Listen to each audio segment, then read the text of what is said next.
បាត់មកចឹងបានខ្ញុំអញ្ជើញអស់លោកស្រីនិងកញ្ញាមកពីនេះដើម្បីកុំឲ្យអ្វីដែលជាការខិតខំរកស៊ីរបស់បងប្អូនហើយនឹងអ្វីដែលជាផែនការយុទ្ធសាស្ត្ររបស់រដ្ឋបាលក្រុងគឺមិនរៀបចំក្រុងតាក់ទាញជាទេសចរអ្នកវិនិយោគដើម្បីឲ្យបងប្អូនជារដ្ឋរកស៊ីទទួលបានប្រាក់ចំណេញដល់តែពេលបងប្អូនជារដ្ឋអត់យល់ពីច្បាប់បទដ្ឋានកិច្ចយុទ្ធថ្មីគឺបែរទៅជាអត់លុយហើយមានទុកទាស់ទៀតអញ្ចឹងសូមមានអីសូមអញ្ជើញបាទសូមអញ្ជើញអត់មានអីទេវេទិកានេះគឺអត់មានខុសអីត្រូវអត់មានទេឆ្ងល់ស្រួលហើយខ្ញុំធ្វើដូចនេះបានល្អអស់លោកស្រីក៏រកស៊ីមានបានដែរដោយសារអីគេថាអូអាញាធមមានសមត្ថកិច្ចនៅខេត្តបាត់ដំបងនៅក្រុងបាត់ដំបងណាមានវិធានការទៅនៅណាអញ្ចឹងពួកក្រុមក្រិតជនឬក៏ក្រុម scam អនឡាញហ្នឹងណាយើងមិនហ៊ានមកទេអញ្ចឹងពួកយើងទៅលេងនៅបាត់ដំបងទៅយើងមករកស៊ីនៅបាត់ដំបងទៅចំណេញណាគឺចំណេញអស់លោកស្រីទាំងអស់អ្នកដែលគេមកលេងទី1ចំណេញដល់លោកស្រីនៅមុខខ្ញុំបរិយផ្ទះជួលសណ្ឋាគារផ្ទះសំណាញ់ហើយបានឈានដល់ពលនីឋានអាហារឋានហើយបានឈានទៅដល់អ្នកធ្វើស្រែចម្ការចំជ្រូកចំមន់ស្ដាយបដោសពបាយយ៉ាងមួយជាលំមួយជាគៀវមួយជាបានមួយជាអែម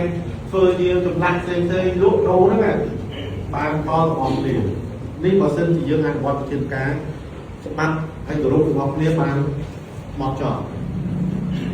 តែបើគេថាអូនៅក្រុងបាត់ដំបងដល់ហើយសត្វតពួកហ្នឹងសួរថាបងនៅខេត្តគេផ្សេងបងទៅបងទេបងហ៊ានមកលេងនេះអត់ហ៊ានដូចទៀតវាទៅកន្លែងណាដែលមានសុខសុវត្ថិភាពហើយចាំបានលើកនេះយើងត្រូវចូលរួមទាំងអស់គ្នាដោយឡែកខ្ញុំដឹងថាម្ចាស់ផ្ទះជួលហើយជាមិនទាន់បានជ្រាបទេអញ្ចឹងខ្ញុំក៏បន្ថែមដែរហើយខ្ញុំបានបង្កើតរូបមួយហើយរូបហ្នឹងមិនមែនរាយការណ៍រឿងបរទេសមកឬគេជួលឲ្យណាបាច់ក្នុងរូបហ្នឹងទេអត់ទេលោកនាយកាឡៃនៃស្នងការដ្ឋាននគរបាលខេត្តបានបញ្ជាក់ជូនយ៉ាងច្បាស់ហើយគេមាន app របស់គេ app SPCS ចឹងទេបងបាទ app ហ្នឹងគាត់តែ scan មកនេះ scan មកដូចក្នុង Telegram ខ្ញុំបង្កើតរូបចឹង scan មកវាចូលហើយយើងមើលទៅមានការណែនាំពីរបៀបរបបនៃការរាយការណ៍ទាំងបរទេសទាំងជាប្រវត្តិយើងណាហើយបានដំណើរហើយបើសិនជាបងប្អូនណាដែលគាត់មានវ័យចំណាស់មិនសូវចេះប្រព័ន្ធ social media ប្រព័ន្ធស្អីអស់ហ្នឹងតាក់ទងមកប៉ុស្តិ៍នគរបាលរដ្ឋបាលដែលនៅជាប់នៅមូលដ្ឋានអស់លោកឬក៏មកអធិការនគរបាលក្រុងដែលមានអធិការរងហើយនឹងមន្ត្រីពាក់ព័ន្ធផ្នែកអន្តរប្រវេសន៍ឬក៏ទៅស្នងការដ្ឋាននគរបាលខេត្តដែលមានលោកនាយកាឡៃនៅទីនេះគាត់មានសហការីគាត់ច្រើនដូចគ្នាហើយរាយការណ៍តាមការណែនាំទៅនេះទី1ដែលខ្ញុំចង់ជម្រាបជូនហ្នឹង